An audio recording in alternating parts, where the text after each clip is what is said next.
उम्मीद करता हूं कि आप सभी लोग 1 घंटा बहुत अच्छी एक्सरसाइज कर रहे हो, अपने हार्ट अपने लंग को मजबूत कर रहे हो और अपनी इम्यूनिटी को बढ़ा रहे हो।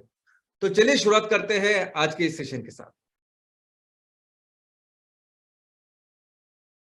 दोस्तों, पिछले 2 सप्ताह हम एक टॉपिक को डिस्कस कर रहे हैं और वो टॉपिक है सॉलिड वेस्ट मैनेजमेंट। हमने देखा कि अगर हमें पर्यावरण की सुरक्षा करनी है, पर्यावरण का ख्याल रखना है, तो एक सेक्टर के ऊपर बहुत अच्छी तरह से हमें काम करना पड़ेगा और वो है वेस्ट निर्मूलन, वेस्ट एलिमिनेशन। हर तरह के कचरे का निर्मूलन, solid waste, liquid waste, gaseous waste. हमें इस तरह से काम करना पड़ेगा सॉलिड वेस्ट के ऊपर कि कोई भी कचरा उस डंपिंग ग्राउंड में ना जाए, कोई भी वेस्ट वाटर हमारे नदी तालाब को खराब ना करे और कोई भी ऐसा खराब वायु या गैस हमारी इस हवा में या वातावरण में नहीं जाना चाहिए।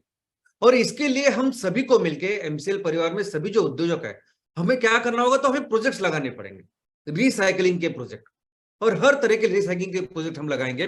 इनफैक्ट हम पिछले 2 सप्ताह से जिसकी बात कर रहे हैं वो है सॉलिड वेस्ट मैनेजमेंट, और एक्चुअली उस रिसाइकलिंग प्रोजेक्ट के बारे में बात करने के लिए और एक अध्याय और एक एपिसोड बाकी है। और मैं आज अपेक्षित है कि मैंने वो लेना चाहिए था, लेकिन आज एक अवसर ऐसा है कि मुझे एक अलग टॉपिक के ऊपर आज आपके साथ बात करनी है, आपके साथ डिस्कस करना है। तो वो जो तीसरा अध्याय है उस श्रृंखला का, वो हम बाद में लेंगे। तो चलिए शुरुआत करते हैं आज के इस टॉपिक के साथ। सबसे पहले मैं आप सभी को नए वर्ष की बहुत बहुत शुभकामनाएं देना चाहता हूं।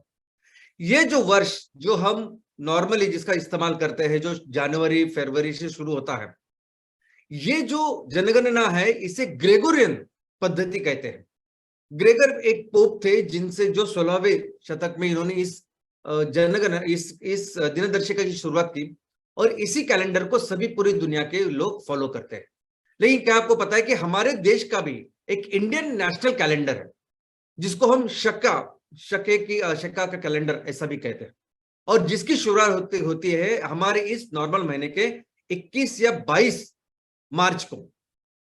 और इस 21-22 मार्च को फिर अलग अलग तरह के हम उत्सव मनाते हैं और नए साल को उसका स्वागत करते हैं, जैसे गुड़ी पाड़वा, उगाड़ी, चेती चांद। तो हमारा ये जो कैलेंडर है इसमें भी 12 महीने होते हैं और इस महीने की शुरुआत होती है चैत्र से। तो चैत्र, वैशाख, ज्येष्ठ, आषाढ़, श्रावण, भाद्रपद, अश्विन, कार्तिक, मार्गशीर्ष, पौष, माघ, फाल्गुन। तो मुझे अभी भी याद है।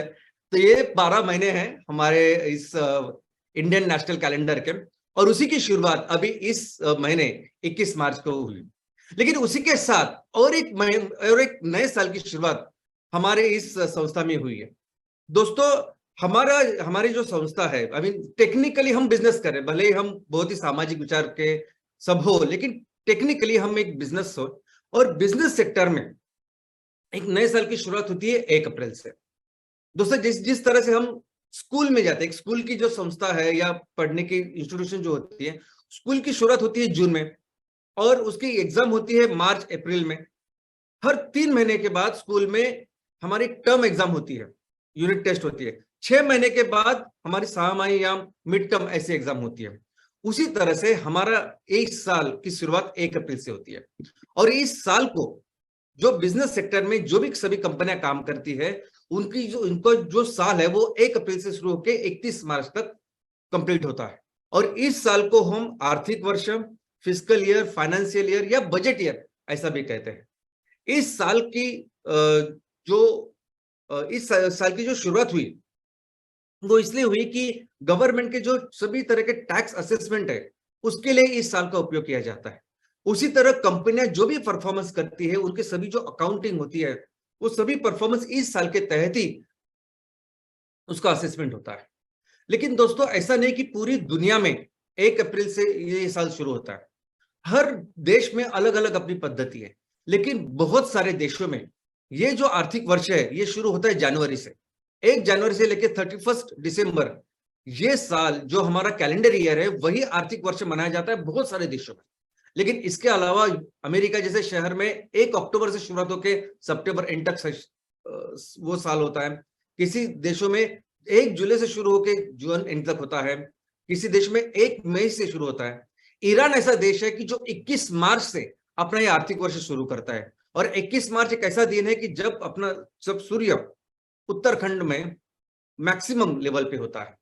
उसी तरह भारत ने भी ये जो 1 अप्रैल से 31 मार्च तक ये जो साल अपनाया है, ये ऑफ कोर्स हमें फिर अंग्रेजों ने दी हुई देन है।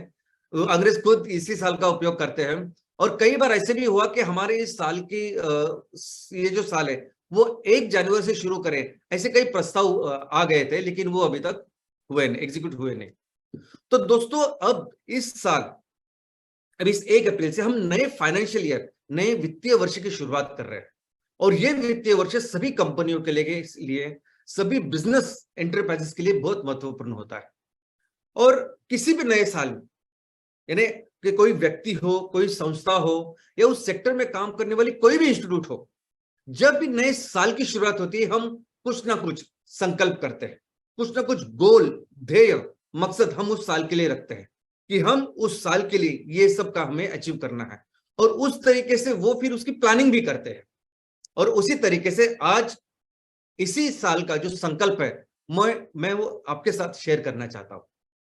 वैसे देखा जाए तो जो भी बिजनेस में काम करते हैं, ऐसे सभी एंटरप्राइज, उनका संकल्प, उनकी जो प्लानिंग होती है, उनका जो लक्ष्य होता है आने वाले सालों में, वो हमेशा वो लक्ष्य, वो प्लानिंग होती है बिजनेस के रिलेटेड, वो होती है प्रॉफिट के रिलेटेड, रेवेन्यू के रिलेटेड, कि इस साल हमारा इतना रेवेन्यू हुआ, इतना प्रॉफिट हुआ, तो आने वाले दिनों में, आने वाले साल में हम इतना प्रॉफिट करेंगे, हम इतना रेवेन्यू तैयार करेंगे, आने वाले दिनों में हम इतने प्रोडक्ट्स को लॉन्च करेंगे।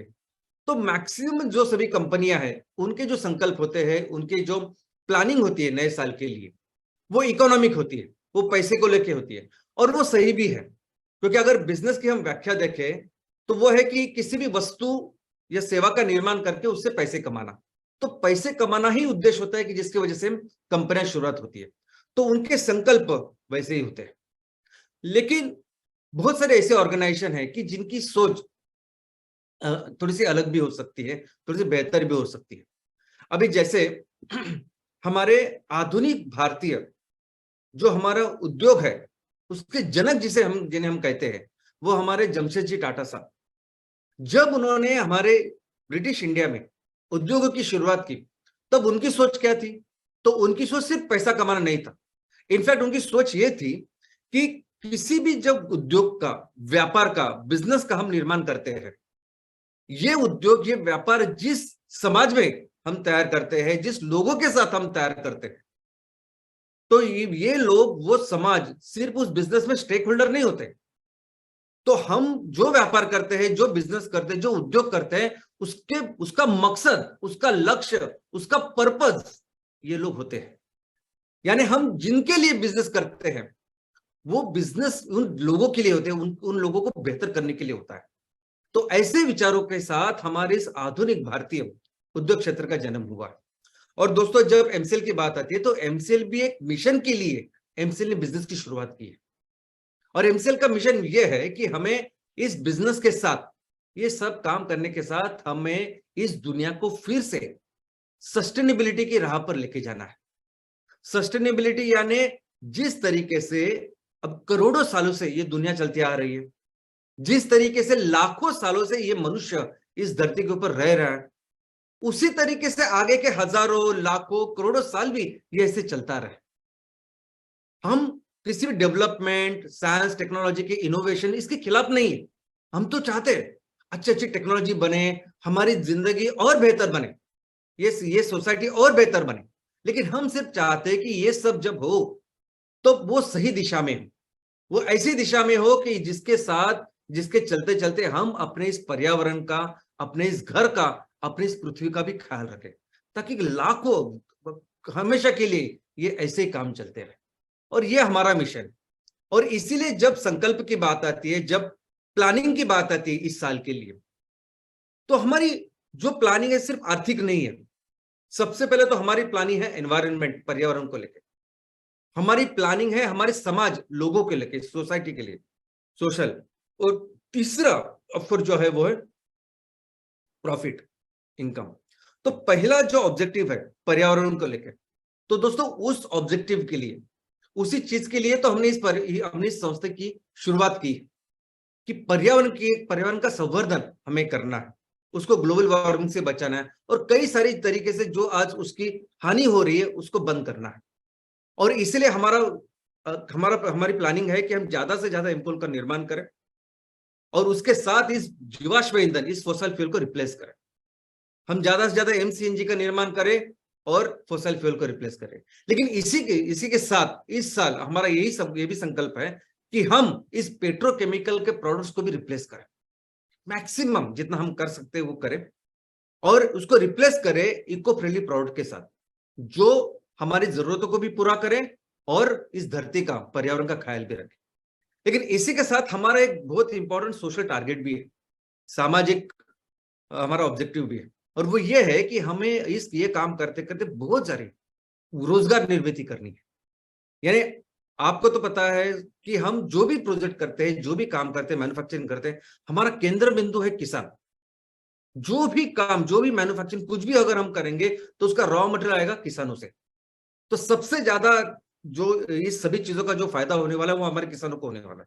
लेकिन उसी के साथ जो बाकी के लोग हैं जो शायद शहरों में रहते हैं, कुछ लोग ऐसे हैं गांव में कि जिनके पास जमीन नहीं है, इन सभी लोगों के लिए रोजगार निर्माण करना ये बहुत इंपॉर्टेंट हमारा लक्ष्य है इस साल के लिए। उसी के साथ ज्यादा से ज्यादा पैसा कमा के मैक्सिमम पैसे हम सीएसआर करके वही हमारे गांव के लिए इस्तेमाल करें और हमारे जो चैलेंजेस है उसको पूरा करें, यह हमारा उद्देश्य है इस साल के लिए। और उसके साथ of course the financial target. ठीक है, हम सब इतने विचार करते हैं, सोचते हैं, हमेशा सामाजिक बातें करते हैं, लेकिन बाहर जब दुनिया में जाएंगे और बोलेंगे कि हम लोग ऐसा सब करते हैं तो उनको इसमें ज्यादा इंटरेस्ट नहीं होता। उनको सिर्फ एक चीज समझ में आती है कि अगर आप बिजनेस कर रहे हैं, अगर आपकी ये जो संस्था है, ये कंपनी है, तो फिर नंबर्स किधर है, कितना रेवेन्यू आपने तैयार किया, कितना प्रॉफिट आपने तैयार किया, और उसके ऊपर होता है कि आप एक्चुअली कितने पास हो गए हैं, कितना फेल हो गए, या कितने अच्छी तरीके से आप अपने बिजनेस को कर रहे हैं।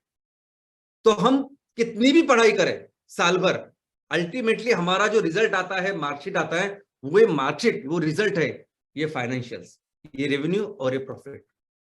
लेकिन दोस्तों सबसे अच्छी बात यह है कि हम इस एमसीएल में कोई भी जब काम करते हैं ना, कोई भी छोटा से छोटा काम अभी आने वाले दिनों में हम लोग करेंगे, कोई भी छोटी से छोटी वस्तु भी तैयार करके अगर हम लोग बेचेंगे तो इस एक चीज की वजह से हम तीनों हमारे ऑब्जेक्टिव हम पूरे करेंगे।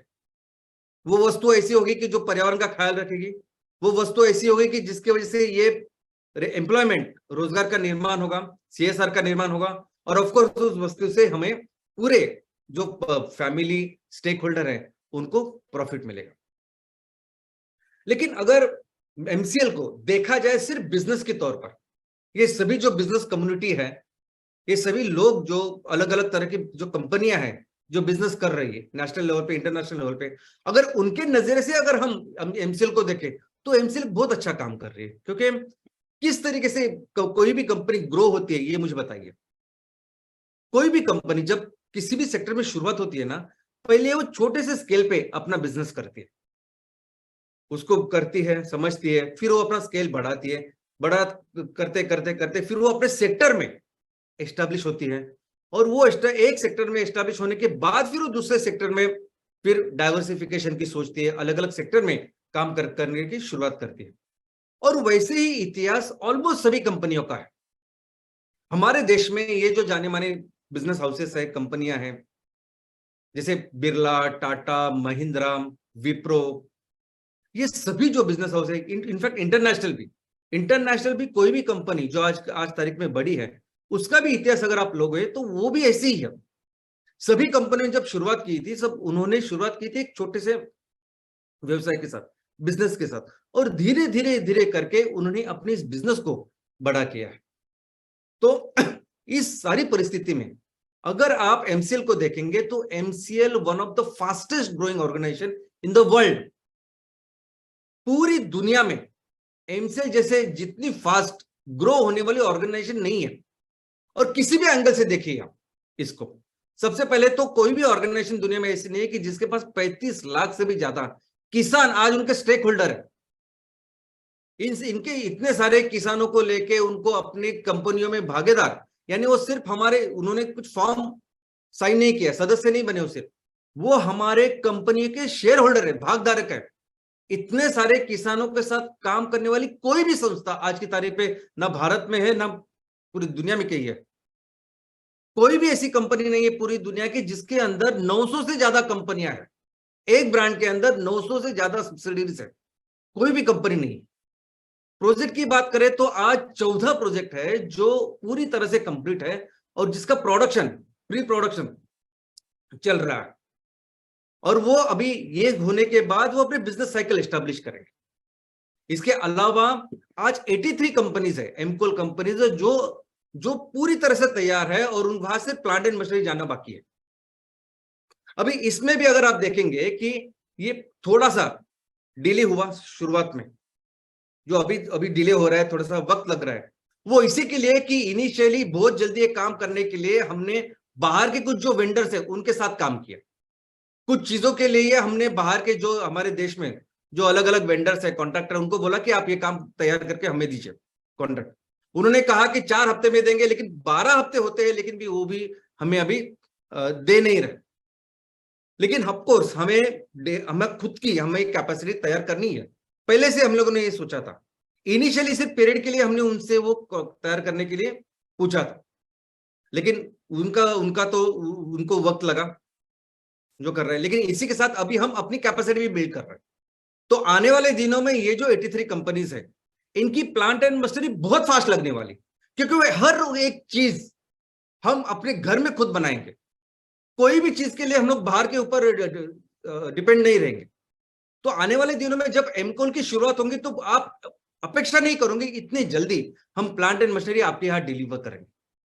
यानी हमारा नाम शायद आने वाले दिनों में ऐसा भी हो सकता है कि ये कंपनी बहुत फास्ट ऐसे प्रोजेक्ट लगाती है।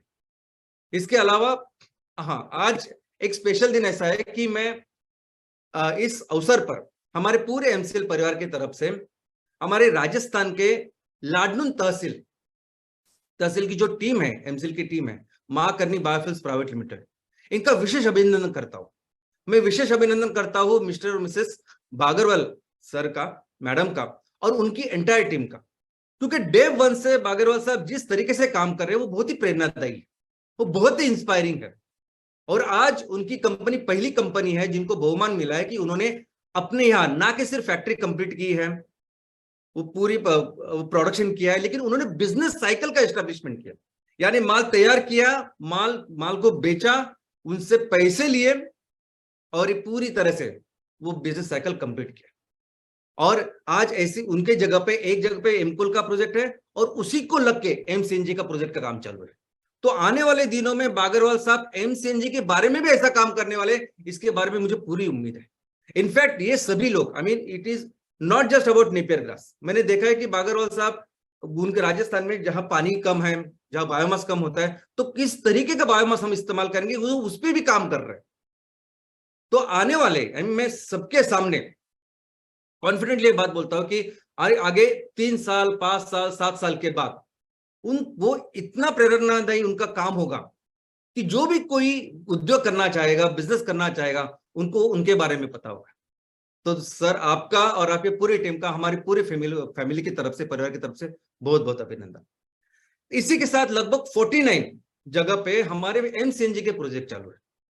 18 लोकेशन पे सेकंड फेज का काम चल रहा है, जोर से वो खत्म हो जाएगा, और 31 जगह पे फर्स्ट फेज का काम चल रहा है। यहां तक कि आज एमसीएल का जो प्रेजेंस है, एमसीएल 980 से भी ज्यादा तहसीलों में काम कर रही है और ये बढ़ रहा है। किसी भी पैरामीटर से अगर आप देखेंगे, बायोफ्यूल मैन्युफैक्चरिंग में भी देखेंगे, तो कोई भी ऐसी कंपनी नहीं है आज तारीख में पूरी दुनिया में जो इतने बड़े स्केल में ये बायोफ्यूल मैन्युफैक्चरिंग के प्रोजेक्ट्स कर रहे हैं, कोई भी नहीं। और ये जैसे एक प्रोजेक्ट की शुरुआत हुई, अभी सभी प्रोजेक्ट ऐसे ही शुरू होगी। कोई एक आम बात होगी कि एमकोल को तैयार करना और उसको बेचना, ऐसे ही कुछ दिनों के बाद आम बात होगी कि एमसीएनजी तैयार हो रहा है और हमारे पंप है उसके द्वारा हम बेच रहे हैं। लेकिन इतने बड़े स्केल पे कोई भी कंपनी आज की तारीख में नहीं काम कर रही, और इतने सारे लोग भी उनके साथ जुड़े हुए नहीं। तो दोस्तों ये तो होना ही है। यानी हम जैसा हमने आपको प्रॉमिस किया, इनफैक्ट हम सभी ने मिलकर हमारे किसानों को, हमारे लोगों को जैसे प्रॉमिस किया, वो सभी प्रोजेक्ट हम लगाएंगे। एमकोल के प्रोजेक्ट लगाएंगे, एमसीएनजी के प्रोजेक्ट लगाएंगे। भले ये प्रोजेक्ट लगाने का तरीका एमसीएल का थोड़ा सा अलग हो। एमसीएल उस तरीके से बिजनेस नहीं कर रही है जिस तरीके से बाकी के लोग करते हैं। बाकी के लोग अपनी इक्विटी, अपनी पूरी कंपनी को किसी विदेशी कंपनी को बेच डालते हैं और उस तरह से पैसा वगैरह कमाते हैं और बिजनेस करते हैं। वैसा हम लोग नहीं करेंगे। हम कभी भी अपने किसानों के, हमारे जो लोग, हमारे युवा जो तहसील में है, उनका भविष्य किसी को बेचेंगे नहीं और उनके पैसे से नहीं प्रोजेक्ट लगाएंगे। हम अपने तरीके से लगाएंगे, लेकिन लगाएंगे जरूर। तो प्रोजेक्ट की ये तो लगना ही है, लेकिन सबसे बड़ी ताकत जो मुझे नजर आती है, जिसके लिए मैं बहुत प्राउड फील करता हूं और जिसके वजह से कोई भी संगठन बहुत स्ट्रांग, बहुत बड़ा संगठन बनता है, वो है लोग। आज एमसीएल में अगर हमारी ताकत सच में कुछ है तो वो है हमारे लोग। दोस्तों, ये लोग ही है कि जिनकी वजह से छत्रपति शिवाजी महाराज ने स्वराज्य का निर्माण किया। अकेले छत्रपति शिवाजी महाराज नहीं कुछ कर सकते थे, उनके साथ वो मावड़े थे जिसकी वजह से वो स्वराज्य का निर्माण हुआ। और वैसी तरीके जिस तरीके से लोग आज हमारे साथ है, मुझे बिल्कुल इसमें कोई संदेह नहीं कि दुनिया की सबसे बड़ी ऑर्गेनाइजेशन की ताकत हम लोग रखते हैं। ऐसे कुछ एग्जांपल मैं आज आपको देना चाहूंगा। सबसे पहले एग्जांपल है मिस्टर और मिसेस राहुल मंगनवार सर। सर एक खुद इंजीनियर है। बेलगांव, कर्नाटक के बेलगांव जिले में बेलगांव तालुका है, वहां उस कंपनी के मातृभूमि सेवा बायोफ्यूल्स इंडस्ट्रीज के बोर्ड पे भी वो है और एक एमवीपी भी करके एक ग्राम पंचायत पे वो काम कर रहा है। वो अपनी पत्नी के साथ मोटरसाइकिल पे कर्नाटक के बेलगांव से लेके पाकिस्तान बॉर्डर तक उन्होंने सफर किया, गए और आए। ऑलमोस्ट 10,000 किलोमीटर उन्होंने सफर किया। और कैसे सफर किया? तो अपने मोटरसाइकिल को उन्होंने एमसीएल का झंडा लगाया और हर जगह जाके उन्होंने इस बायोफ्यूल के बारे में, एमसीएल के बारे में अवेयरनेस किया, लोगों को बताया। हर जगह जाके इसको स्प्रेड किया, बताया लोगों के ग्लोबल वार्मिंग, पर्यावरण और इस बायोफ्यूल के बारे में। और ये उन्होंने काम किया, इसके लिए Guinness book of the world record में उनकी गणना हुई या उनकी नोंद हुई। अभी मंगनवार साहब इसलिए उन्होंने नहीं किया ये काम कि उनको लगा था कि मैं करूंगा और मेरी जो नोंद है, मेरा जो जिक्र है वो Guinness book of the world record में होगा, वहां वो दर्ज हो जाएगा। इसके लिए उन्होंने काम नहीं किया। ना कि वो इसलिए एमसीएल में आए कि एक दिन उनको गिनीज बुक वर्ल्ड में उनको अपना नाम करना था। पैशन है, लोग दिल से काम करते हैं। उनको लगता है कि ये मैसेज पूरी दुनिया में, पूरे देश में, हर गांव में जाए, लोगों को समझे कि किस तरह से हम धरती माँ को बचा सकते हैं, किस तरह से हम अपने किसानों के लिए काम कर सकते हैं। और इसके लिए किसी भी कोई उन्हें प्रॉफिट मिलेगा, कोई उनको रिकॉग्निशन मिलेगा, इसके लिए कोई काम नहीं करते। दिल से पैशनेटली ये लोग काम करते हैं।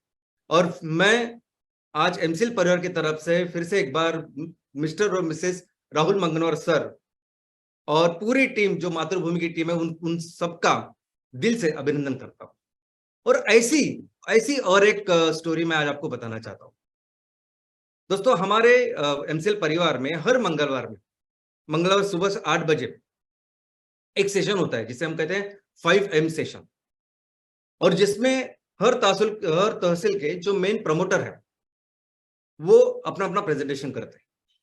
तो हर हफ्ते एक नए प्रेजेंटेशन एक नए तालुके से आते हैं और अपना एक प्रेजेंटेशन करते हैं। ऐसे ही पिछले सप्ताह एक प्रेजेंटेशन होने वाला था, मुझे हुआ, जिनका नाम है संतोष कुराडी सर। वो सिद्धापुर तहसील से है, जो जिला है उत्तर कन्नड़ा, कर्नाटक।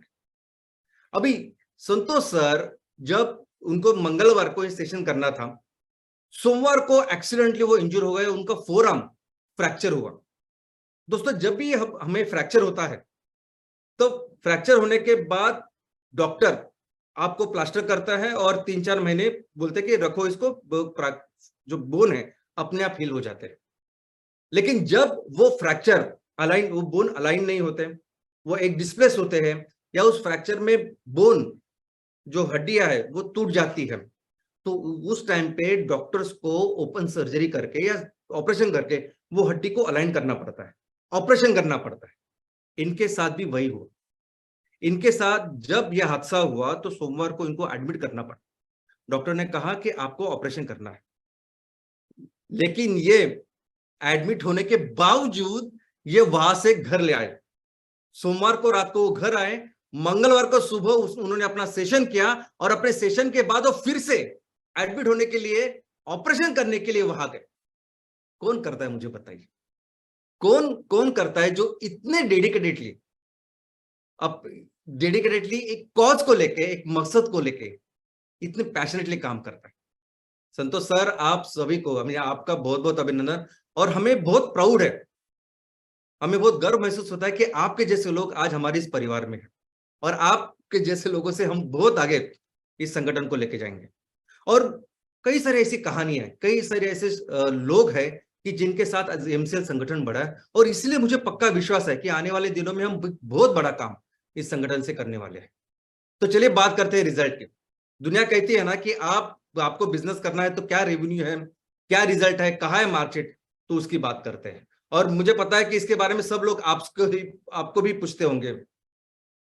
तो ये जो चीज है, आज इस साल के लिए हमने ये संकल्प किया है कि हमें हर तहसील में अपने ये जो प्रोजेक्ट्स है उसको पूरे करने हैं। इनफैक्ट अभी जो मैंने कहा कि 83 जो एमकोल प्रोजेक्ट्स है, एमसीएनजे 49 प्रोजेक्ट, इसको तो पूरा करना ही है। लेकिन जितने भी कंपनियां आज हमारे साथ जुड़ी हुई है, ऐसी नई कंपनियां भी जो हो सकता है शायद पिछले हफ्ते ही जुड़ गई हो, तो इन सभी कंपनियों में इस साल हमें बायोफ्यूल मैन्युफैक्चरिंग यानी शुरुआत करनी है एमकोल प्रोजेक्ट के साथ। एमकोल प्रोजेक्ट के साथ मैं कह रहा हूं कि इस साल में सभी जगह प्रोजेक्ट लगाने एमकोल के। मैं इतना कॉन्फिडेंट इसलिए कहता हूं क्योंकि एमकोल प्रोजेक्ट्स के लेके सभी चीजें आज हमारे कंट्रोल में है। प्लांट एंड मशीनरी का जब सप्लाई चालू होगा तो बहुत जल्दी हम ये प्रोजेक्ट जल्दी लगा पाएंगे। यानी आज किसानों को जो भी वादा हमने किया है तो उसको वादे को हम पूरा करेंगे। और एमकोल और एमसीएनजी प्रोजेक्ट में वैसे देखा जाए तो लोगों की तरफ से, लोगों की पर्सपेक्टिव से ज्यादा फर्क नहीं है, क्योंकि दोनों प्रोजेक्ट में अगर आप देखोगे तो रॉ मटेरियल जो है वो 100 टन पर डे है। दोनों प्रोजेक्ट के लिए किसान उतनी खेती करने वाले 100 हेक्टेयर में, उसके लिए किसानों को उतना ही पैसा मिलने वाला है। दोनों ही प्रोजेक्ट में एमवीपी जो काम करेंगे उनके लिए भी उतना पैसा मिलने वाला है। हमारे जो भी चैनल पार्टनर है, बाकी के लोग हैं, उनको भी उतना ही पैसा मिलने वाला।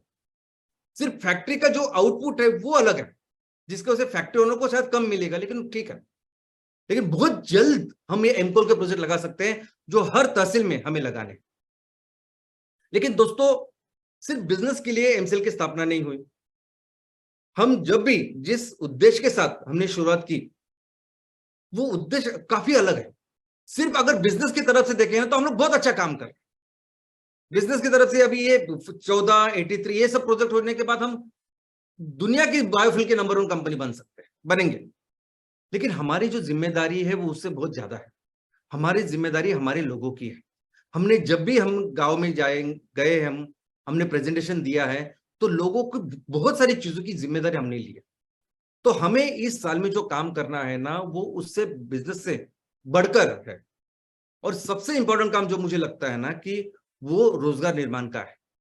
ये जितने भी लोग आज हमारे गांव में, और सिर्फ गांव में नहीं, शहरों में भी, शहरों में से कई सारे लोग हैं कि जिनको आज रोजगार की जरूरत है, एम्प्लॉयमेंट की जरूरत है। तो इस साल हमें इस एम्प्लॉयमेंट जनरेशन के ऊपर काम करना है, बहुत ज्यादा काम करना है दोस्तों।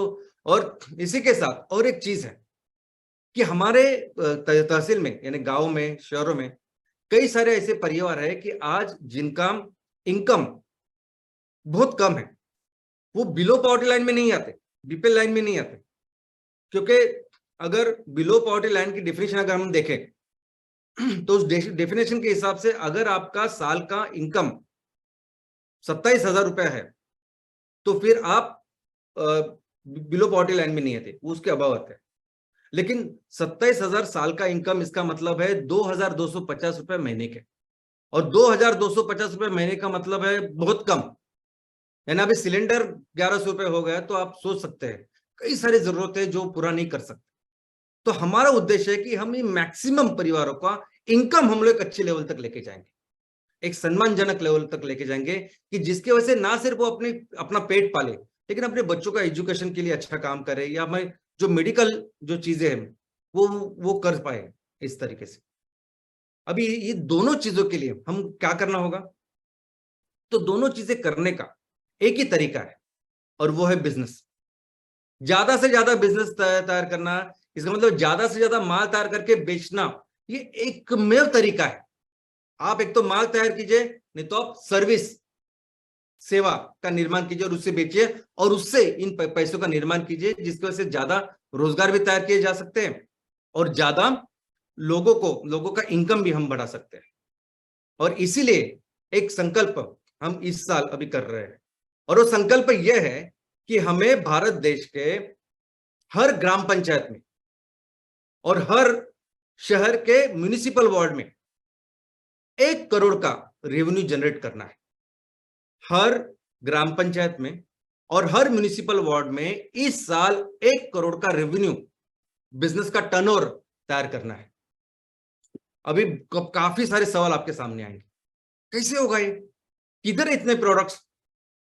एक एमकोल की फैक्ट्री लगेगी तो एक एमकोल की फैक्ट्री के साथ थोड़ी हर ग्राम पंचायत में, हर वार्ड में हम इतना माल हमारे पास होगा कि हम लोग 1 करोड़ का सालाना टर्नओवर कर पाएंगे।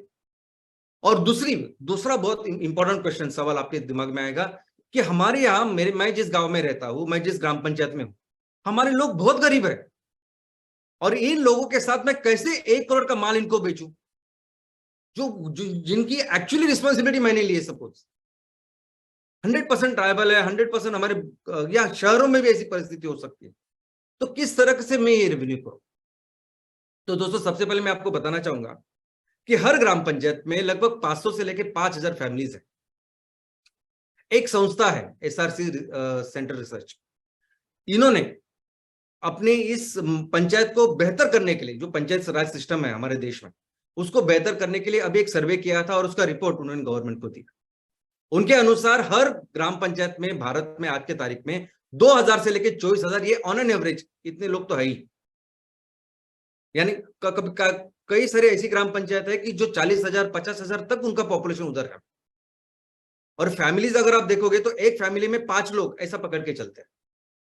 तो उन्होंने ये भी देखा, यूपी में ऑलमोस्ट ऑन एन एवरेज 1,000 लोग हैं, बिहार में 7,000 लोग हैं, वेस्ट बंगाल में 1100 लोग हैं। ऐसा उन्होंने पूरा ब्यौरा भी उसका दिया है। उसके अलावा अगर म्युनिसिपल वार्ड में देखोगे आप, तो किसी भी म्युनिसिपल वार्ड में लगभग 2,000 से लेकर 10,000 फैमिलीज है। यानी एवरेज पॉपुलेशन 10,000 से लेकर 40,000 50,000 एक म्युनिसिपल वार्ड में। लेकिन वो भी डिपेंड होता है कि कौन सी म्युनिसिपल वार्ड में आप रहते हो। क्या आप ये नगर पंचायत है, क्या ये म्युनिसिपल काउंसिल है, या ये कॉर्पोरेशन है। उस कॉर्पोरेशन में अलग अलग है, ए बी सी। ए यानी 1 से 5 लाख, 5 लाख से 10 लाख बी, और 10 लाख के ऊपर मेट्रो जिसे कहते हैं, उसमें वो सी ए लेवल की, सॉरी। और जितने बड़े कॉर्पोरेशन, जितना बड़ा हमारा म्युनिसिपल काउंसिल, उतना ज्यादा लोग रहते हैं एक म्युनिसिपल वार्ड।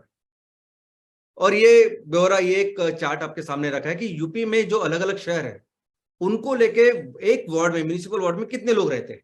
तो आप देखोगे कि जब छोटे स्मॉल सिटी होते हैं तो उसमें 2 5,000 6,000 ऐसे लोग होते हैं, मीडियम में 10-12,000 तक होते हैं, और जब लार्ज सिटी होती है तो 25,000 तक लोग रहते हैं। तो अगर 1 करोड़ का रेवेन्यू हमें हर ग्राम पंचायत में करना है तैयार, अगर 1 करोड़ का रेवेन्यू हर म्युनिसिपल वार्ड में हमें तैयार करना है, तो क्या करना है। तो अगर हमारे ग्राम पंचायत में, अगर हमारे म्युनिसिपल वार्ड में 2,000 फैमिली रहती है, तो हर फैमिली के पीछे हमें 5,000 रुपए का रेवेन्यू या टर्नओवर तैयार करना है, या बिजनेस का निर्माण करना है।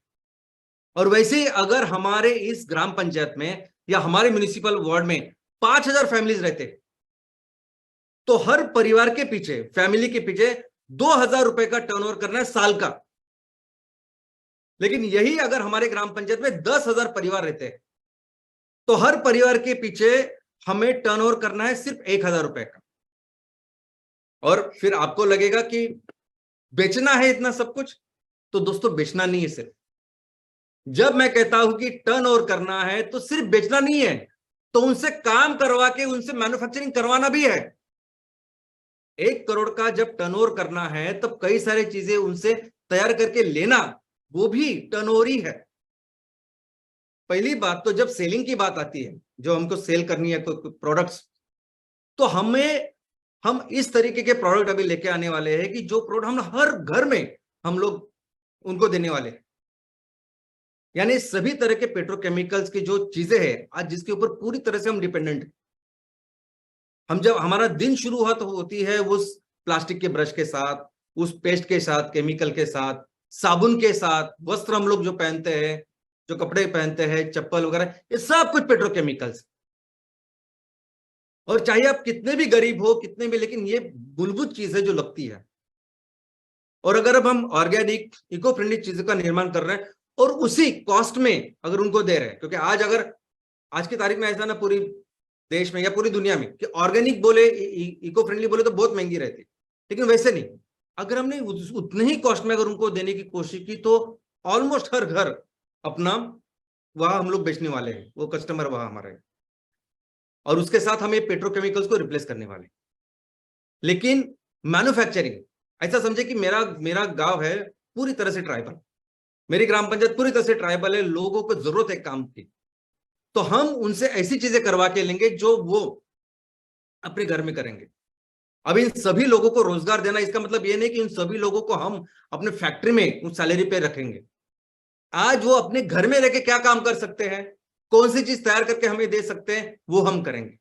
अपने घर में आजू बाजू कौन सी एक्टिविटी वो कर सकते हैं, वो करके वो हमें दे, हम उनको पैसे देंगे। और इस तरीके से ऑलमोस्ट हर परिवार को हम ऐसी कुछ ना कुछ काम दे सकते हैं, कुछ मैन्युफैक्चरिंग करवा सकते हैं, और वो चीजें फिर हम बेच सकते हैं पेट्रोकेमिकल को रिप्लेस करने के लिए। और इसीलिए हम अभी बहुत जल्द एमसीएल इको फ्रेंडली प्रोडक्ट्स को इंट्रोड्यूस करने वाले हैं। लेकिन सबसे पहले हम क्या करेंगे, किसी भी तहसील में जब काम शुरू करना है तब सबसे पहले उस तहसील में हम अपनी बायोफ्यूल की मैन्युफैक्चरिंग की फैक्ट्री लगाएंगे। हम कंपलसरी एमकोल की फैक्ट्री लगाएंगे, क्योंकि हमें ये एस्टैब्लिश करना है और सोसाइटी को बताना है कि हमारा जो मेन बिजनेस है, कोर बिजनेस है, और जिसकी वजह से हम इस तहसील की अर्थव्यवस्था 3,000 करोड़ का रेवेन्यू और 25-30 हजार तक अर्थव्यवस्था तक लेके जाने वाले हैं, उसका बेस है ये फ्यूल। हर ग्राम पंचायत में एमकोल का प्रोजेक्ट लगाना है और एमसीएनजी का प्रोजेक्ट लगाना है, तो उसकी शुरुआत हमेशा इस एक प्रोजेक्ट के साथ होगी। और उसके बाद कम से कम 50 एमसीएल इको फ्रेंडली प्रोडक्ट्स को हम इंट्रोड्यूस करेंगे हमारी तहसील में। कम से कम 50, हो सकता है उससे ज्यादा भी। और सबसे इंपॉर्टेंट बात कि ये सभी काम जो है, ये सभी जो उत्पादन है, वो उत्पादन हमारे लोग ही तैयार करेंगे, हमारे गांव के, हमारे तहसील के लोग तैयार करेंगे। लेकिन हो सकता है कि वो जो उत्पादन है वो सेम तहसील से ना हो सकता है कि वो आजू बाजू के तहसील से हो सकता है कि महाराष्ट्र में अगर बेचना है तो वो कर्नाटक से आएगा, राजस्थान से आएगा, गुजरात से आएगा वो। लेकिन जहां जहां एमसीएल फैमिली है, एमसीएल परिवार है और हम लोग काम कर रहे हैं, वहां हम तैयार करेंगे और इनको बेचेंगे। यानी 1 करोड़ का जो रेवेन्यू तैयार करना है, जो माल बेचना है, वो हमारे एमसीएल के लोग, हमारे गांव के लोग, हमारे तहसील के लोग तैयार करेंगे। और वही किसी बाहर से लाके हमें वो काम करना नहीं। और आपको लगेगा कि ये सच में पॉसिबल है क्या? सच में एक ग्राम पंचायत, इतने सारे लाखों की ग्राम पंचायती है, इतने लाखों के वार्ड, लाखों में, हजारों में वार्ड हो सकते हैं, हर वार्ड में कैसे 1 करोड़ का आप रेवेन्यू तैयार करेंगे? हर ग्राम पंचायत में कैसे आप 1 करोड़ का रेवेन्यू तैयार करेंगे? तो दोस्तों, इसके लिए मैं आपको एक बहुत अच्छा एग्जांपल देना चाहता हूं, और वो है भारत और चीन के बिजनेस का, व्यापार का, कि भारत और चीन में कैसा व्यापार होता है।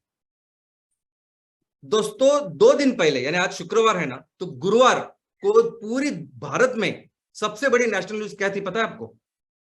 कि अभी आपने देखा, वो पढ़ी हो न्यूज? वो न्यूज ये थी कि चीन ने फिर से तीसरी अपनी लिस्ट जारी की है।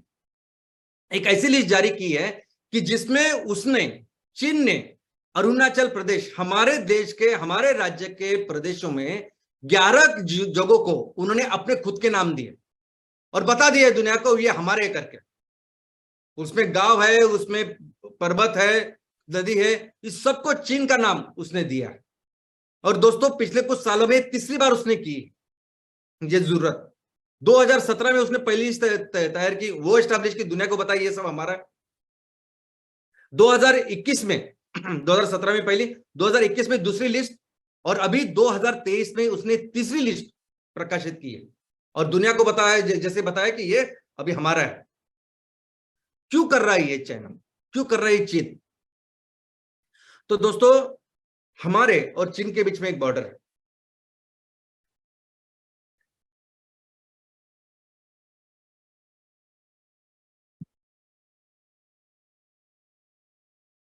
जैसे हमारे और पाकिस्तान के बीच में जो एलओसी है, लाइन ऑफ कंट्रोल, वैसे हमारे और चीन के बीच में भी एक लाइन ऑफ कंट्रोल है। अभी भारत और पाकिस्तान के बीच में जो लाइन है उसे कहते हैं रेड क्लिफ लाइन। वैसे ही हमारे और चीन के बीच में जो लाइन है उसे कहते हैं मैकमोन लाइन, उस पूरे एलओसी को।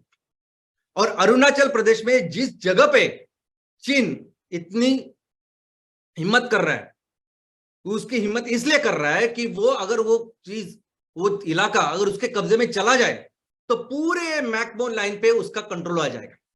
वो ऐसी जगह पे होगा तो आराम से वो पूरे इस बॉर्डर को कंट्रोल कर देगा। दोस्तों, आप सभी को कारगिल के बारे में पता है, क्या हुआ था कारगिल में? तो कारगिल में वो पाकिस्तानी सैनिक वहां उस जगह पर जाके बैठे थे जहां से वो आराम से हमारे लोगों की जो चीजें उसको कंट्रोल कर सकते थे। उसी तरह का काम कर रहा है चीन, और इसीलिए बार बार वो इस अरुणाचल प्रदेश के ऊपर काम कर रहा है, मानो जंग की तैयारी कर रहा है। और एक तरफ ये कर रहा है, और ये 2 दिन पहले की सबसे बड़ी हमारे देश की न्यूज है। तो एक तरफ ये चीन हमारे खिलाफ ऐसी जंग की तैयारी कर रही है, और दूसरे तरफ ये परिस्थिति है कि आज की तारीख में चीन हमारे देश का सबसे बड़ा व्यापार करने वाला देश बन चुका है। सबसे ज्यादा व्यापार हम चीन के साथ करते हैं। इतने सालों तक हमने अमेरिका नंबर 1 पे था, और अमेरिका के साथ हमारा पॉजिटिव व्यापार था, हम ज्यादा एक्सपोर्ट करते थे। अभी चीन नंबर 1 हमारा बिजनेस पार्टनर बन गया। मार्च 22 का जो एंड 21-22 का जो है, उस साल में सबसे ज्यादा व्यापार हमने चीन के साथ किया। कितना किया? तो $135.98 बिलियन, यानी 11,15,000 करोड़ का व्यापार बिजनेस हमने चीन के साथ किया। और इस 11,15,000 करोड़ का बिजनेस जो हमने चीन के साथ किया, उसमें से हमने अगर चीन को भेजा होगा या बेचा होगा जो माल, कितना है? तो 1,43,000 करोड़ का। यानी पिछले साल वो था 2,30,000 करोड़, उससे घटकर इस साल हमने 1,43,000 करोड़ का माल उसको चीन को बेचा है। और चीन ने क्या किया? चीन ने हमें इस साल 9,71,000 करोड़ का माल बेचा है। यानी उसके एक साल पहले वो सिर्फ 7,99,000 यानी 8 लाख पकड़ सकते हैं, 8 लाख करोड़ का था। इस साल 9,71,000 करोड़ का माल उसने हमको बेचा है, जो पिछले साल से कई ज्यादा है। और इसका मतलब यह है कि जब हम इस चीन के साथ बिजनेस कर रहे हैं, व्यापार कर रहे हैं, तो इस साल हमने उसको 8 लाख करोड़ से भी ज्यादा पैसे कमा के दिए हैं। 8,28,000 करोड़ चीन ने कमाए हैं हमारे से। और ये सब जो पैसा हमसे कमाया ना, वो अभी वो जंग पे ऊपर डाल रहा। इस तरह से चीन इसका काम कर रहा है। और जो भी चीज हम चीन से अभी ले रहे हैं, जो इंपोर्ट कर रहे हैं, ऐसा नहीं कि वो सिर्फ चीन में बनती है। बहुत सारी चीजों का निर्माण हम अपने देश में कर सकते हैं, लेकिन फिर भी चीन इस तरीके से बिजनेस कर रहा है। आप सोचिए कैसी परिस्थिति है। एक तरफ वो चीन युद्ध की तैयारी कर रहे हैं, और एक जगह हम लोग इतना ज्यादा पैसा कमा के उसको दे रहे हैं। और ये परिस्थिति को बदलना है इस साल।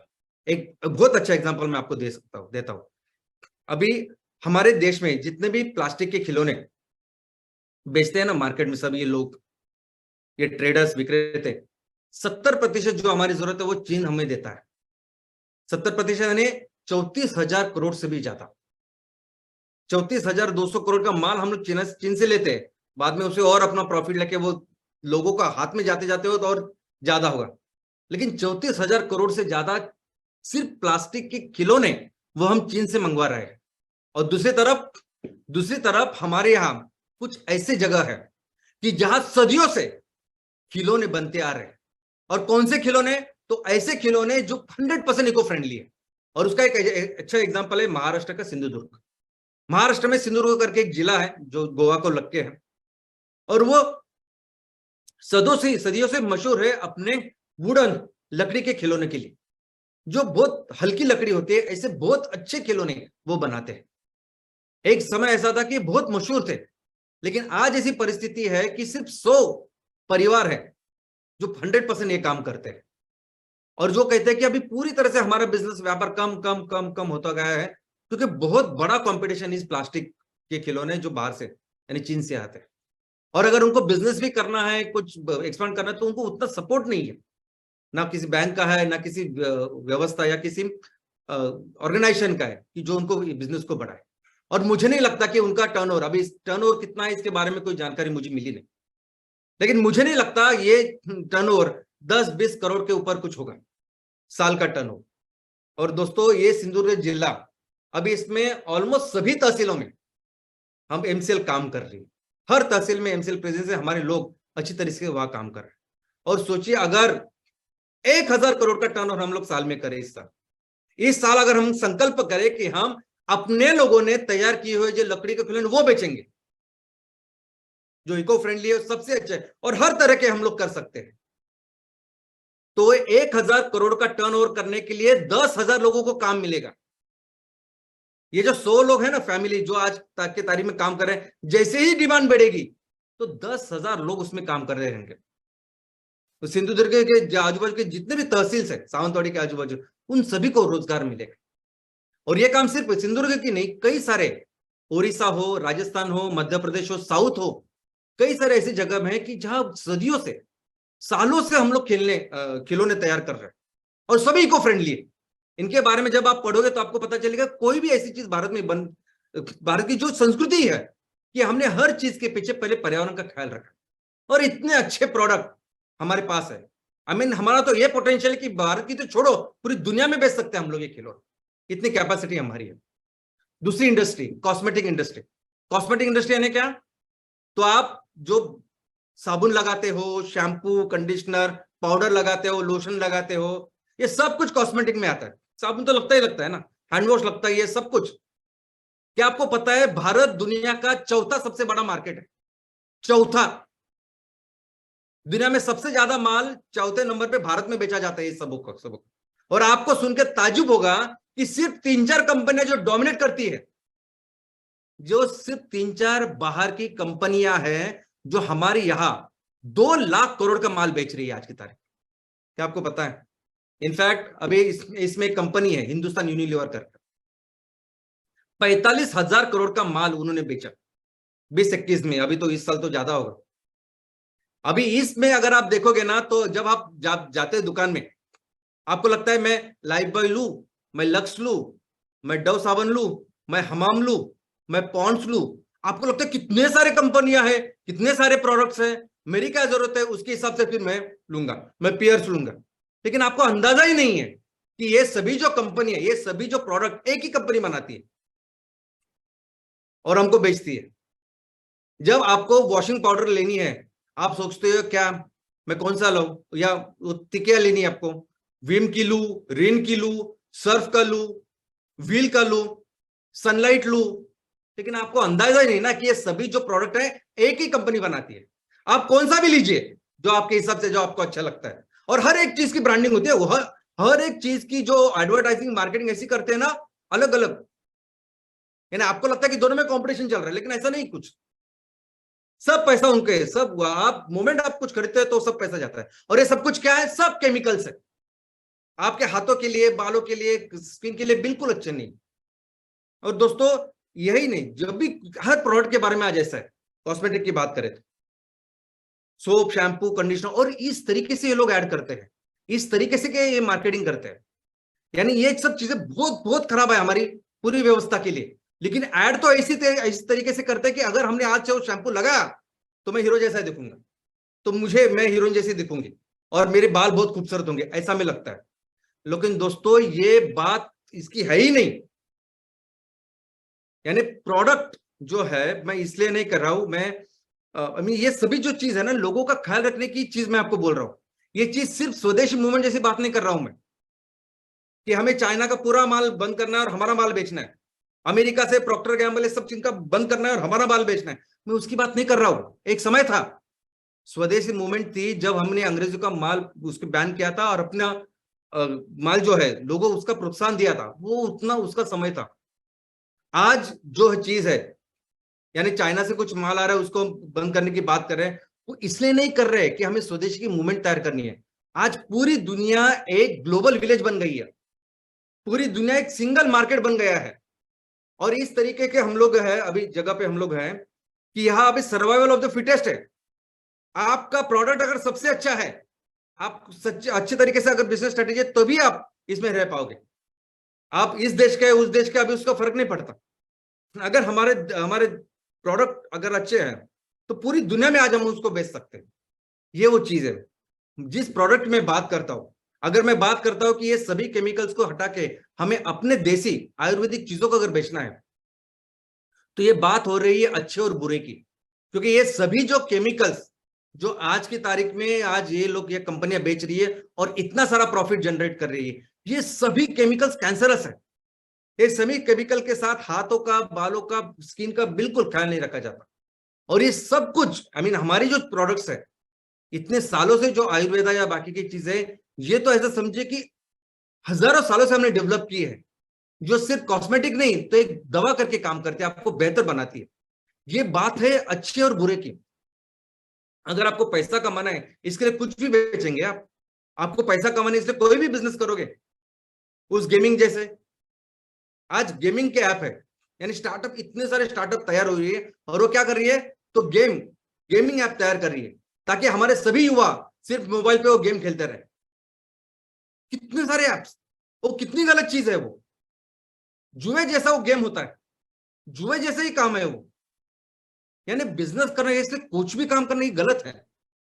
तो अगर हमें ये काम करना है नहीं, इसलिए करना है क्योंकि ये सही काम है, ये सही चीज है लोगों के लिए, समाज के लिए, हमारे भविष्य के लिए।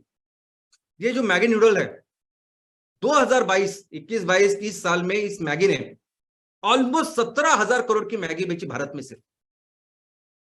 लेकिन इसी मैगी में आप नहीं जानते इतने केमिकल्स है, इतना लेड आर्सेनिक है कि उसको बैन कर दिया था कई सालों तक। ये इस जॉनसन जॉनसन बेबी पाउडर की जो हम बात करते हैं, और हर ऐड में दिखाई देता है कि कैसे बेबी, छोटा बच्चा, उसकी पाउडर, उसकी लोशन कितनी अच्छा है, कितना बेहतर होता है। इतना केमिकल्स उसमें है कि आज की तारीख में पूरी दुनिया में इतने सारे केसेस चल रहे हैं जॉनसन जॉनसन के ऊपर। इतनी बीमारियां उसने तैयार की है, कैंसर्स तैयार किए। और इसलिए मुझे लगता है कि ये जो चाइना, और देखो हमारे देश में हमारे सामने आंखों के सामने क्या परिस्थिति, चीन किस तरीके से हमको लूट भी रहा है एक तरीके से, और उसी पैसे का उपयोग कर रहा है वो जंग के लिए। पूरी तरह से बैन कर देना चाहिए। एक तो है जो देश के खिलाफ, और दूसरे उसे कितने बेहतर हमारी चीजें हैं। एक प्रोडक्ट को भी अगर देखेंगे तो हमारी चीजें बहुत बेहतर है। यानी ऐसी परिस्थिति होनी चाहिए कि हम चीन को बेच रहे हैं वो सब चीजें। इतना इतना अवेयरनेस उनके कस्टमर में भी जाना चाहिए। ये जैसे देखिए ना कि ये हमारे जो तेल है, देसी तेल, कितने अच्छे, कितने हेल्दी। यानी हेल्दी तो नहीं बोलूंगा मैं, तो दवाई उसको बोलूंगा, इतने फायदे उसके। और उसको पूरी तरह से रिप्लेस किया वो घटिया, बैड, खराब ऐसे वेजिटेबल ऑयल से जिसका इस्तेमाल आज हम लोग कर रहे हैं। ये सभी जो प्रोडक्ट हम तैयार करेंगे ना, जो हमें तैयार करना है, ये हमारे देश में हमारे लोग जो हाथों से तैयार करते हैं, जिसमें ज्यादा से ज्यादा लोग तैयार करते हैं, ऐसे करेंगे। यानी मशीन में तैयार हो रहे हैं, एक फैक्ट्री लगा रही है एमसीएल, और उसमें मशीन रोबोट तैयार करेंगे, ऐसा नहीं। तो ये सभी लोग हमारे हाथों से ये प्रोजेक्ट करते हैं, ये प्रोडक्ट्स का निर्माण करेंगे, जिसके साथ हम इस पेट्रोकेमिकल को रिप्लेस करेंगे। और दूसरी बात, जो हमारे लोग आज गांव में बसे हैं ना, गांव में है, शहरों में, ये एक्सपर्ट्स है इन चीजों के। ये हमारे लोग कर सकते हैं, हमारे देश के, बाहर के नहीं। अमेरिका, चाइना, किसी भी यहाँ किसी भी देश में ऐसे लोग नहीं है, ऐसे कारागिर नहीं है जो हाथों से ये सब चीजें कर सकते हैं। अगर इनको हमने बढ़ावा दिया तो हम पूरी दुनिया में इस प्रोडक्ट को बेच सकते हैं, और जो मशीन से तैयार नहीं होती। और दोस्तों ये करने के बाद हमारे जो एंटरप्रेनर है, जो ग्राम पंचायत में होता है, जिनका नाम होता है, जिनको हम कहते हैं कि एमसीएल विलेज प्रोजेक्ट, और जो शहरों में जो शुरू होने वाला है उसका नाम है एमसीएल अर्बन प्रोजेक्ट, जो हर म्युनिसिपल वार्ड में होगा। उनका इनकम क्या होगा, तो 1 करोड़ का रेवेन्यू अगर माल बेचना है तो कम से कम 5%, यानी अगर आप मैन्युफैक्चरिंग करके ले भी रहे हो और सेल कर रहे हो, तो कम से कम 5% से लेकर 10% ये उनका इनकम है। यानी अगर 1 करोड़ का टर्नओवर करना है तो उसके साथ 5 लाख से 10 लाख इतना सालाना हम कमा सकते हैं, वो कमा सकते हैं, हमारे लोग कमा सकते हैं। और ये जो इनकम है, ये इस एमसीएल इको फ्रेंडली प्रोडक्ट्स का इनकम है। ये इनकम उस नेपियर ग्रास का नहीं, नेपियर ग्रास का अलग इनकम है। हर एमवीपी अपने गांव में जो खेती करेगा उसका जो इनकम है उसका इनकम है। कोई एमकोल अगर बेच रहा है, एमयूपी एमवीपी, तो वो उनका अलग इनकम है। मैं सिर्फ इस इनकम की बात कर रहा हूं। और दोस्तों ये तो सिर्फ उस अपनी इनकम की बात है, लेकिन आपको अंदाजा ही नहीं है कितने सारे एम्प्लॉयमेंट को हम जनरेट करेंगे, डायरेक्ट इनडायरेक्ट, कई सारे, इतने सारे लोग लगेंगे ना, आपको अंदाजा भी नहीं है। किसी को भी जरूरत नहीं होगी अपना घर छोड़ने की इस रोजगार के लिए, काम के लिए। अपना गांव छोड़े, अपना शहर छोड़े और किसी दूसरे शहर में, गांव में जाके, आई मीन शहरों में जाके झोपड़पट्टी में बैठे। तो पूरी तरह से 100% एम्प्लॉयमेंट जनरेट हम लोग कर सकते हैं। और इसलिए हमारा संकल्प है, हमारा 2023-24 में यह संकल्प है दोस्तों, कि हमें अभी इस शहर, इस आर्थिक वर्ष में हर जगह, यानी शहर में और ग्रामीण दोनों इलाकों में काम करना, हर जगह काम करना है। हमारे ग्राम पंचायत कितने हैं? तो हमारे ग्राम पंचायत है 2,52,000। 6 लाख गांव है और 6 लाख गांव से बनती है ऑलमोस्ट 2.5 लाख इतने ग्राम पंचायत। और वैसे अगर हमारे शहर देखोगे, यानी 35% लोग, 34% से 35% लोग शहरों में रहते हैं। वार्ड में अगर देखोगे तो कितने वार्ड पूरे भारत में है, इसके कोई आंकड़ा मुझे मिला नहीं, लेकिन हो सकता है कि लोग 1 लाख पकड़े, ये 1.25 लाख, 1.5 लाख तक हो सकते हैं। तो मैंने मैक्सिमम पकड़े कि 2 लाख तक अगर म्युनिसिपल वार्ड हमारे यहाँ है, अलग अलग शहरों में गांव लोग रहते हैं, और ऐसे टोटल वार्ड पूरे भारत के इतने हो सकते हैं। तो अगर टोटल यूनिट कितने हुए, तो वो 2.5 लाख ग्राम पंचायत और 2 लाख शहर के, तो 4.5 लाख हमारे अलग अलग ये यूनिट्स हो गए। और इस हर एक यूनिट में हमें 1 करोड़ का टर्नओवर करना है। यानी भारत के हर कॉर्नर, हर गांव, हर शहर का हर एक कोने में हमारा इस बिजनेस को करके, हमें हर म्युनिसिपल वार्ड में और ग्राम पंचायत में अगर हमने 1 करोड़ का टर्नओवर किया, तो वो पूरे देश का टर्नओवर बन जाता है 4.5 लाख करोड़। लेकिन दोस्तों शायद आपको अंदाजा नहीं कि हमारे देश में 320 से भी ज्यादा, 320 लाख करोड़, 320 लाख करोड़ से भी ज्यादा माल हर साल बेचा जाता है। हम कहते हैं ना हमारी जो इकोनॉमी है वो 3.5 ट्रिलियन डॉलर है। तो 3.5 ट्रिलियन डॉलर है क्या? तो 320 लाख करोड़ से भी ज्यादा। भाई 320 लाख करोड़ ये कुछ दिनों पहले गवर्नमेंट से ही आया आंकड़ा है, किसी प्रेस का। तो दोस्तों 320 लाख करोड़ का माल, सेवा, वस्तुएं और सेवाएं हमारे भारत में बेची जाती है। कौन बेचता है? आपके सामने है। कौन करता है? आपके सामने है। और इस 320 लाख करोड़ में से अगर हम सब मिलके हमारे लोगों के लिए अगर 4.5 लाख करोड़ का रेवेन्यू जनरेट करें, तो ये 2.5% यानी 1.5% से भी कम है। हर ग्राम पंचायत में, हर वार्ड में 1 करोड़ का टर्नओवर हम लोग करें, तो ये पूरा 1.5% से कम है। इतना पोटेंशियल है। और दोस्तों ये पोटेंशियल, यानी हमारे हर ग्राम पंचायत में, हर वार्ड में ये पोटेंशियल बहुत ज्यादा है, यानी 30, 40, 50। और ये आप देखिए, अगर आप पढ़ाई करोगे तो आपको पता चलेगा कि कितना माल बेच रहे लोग, ऐसे और कितनी सारी कंपनियां, उनको कितना प्रॉफिट, मुनाफा, तो आपको समझ में आएगा। और आपको यह भी समझ में आएगा कि सिर्फ इस 1 करोड़ की वजह से कितना बदलाव हम लोग कर सकते हैं। लेकिन हमें अभी ये काम कैसे करना है, तो इसका रोड मैप अच्छी तरह से समझना होगा, क्योंकि हमें ये काम इस तरीके से करना है, इस तरह से हमारा फाउंडेशन तैयार करना है कि आप सिर्फ 1 करोड़ नहीं, वो जो पोटेंशियल है ना 30, 40, 50 करोड़ का, उस वहां तक पहुंचे। आप साल में उतना टर्नओवर करें अपने लोगों के साथ मिलकर,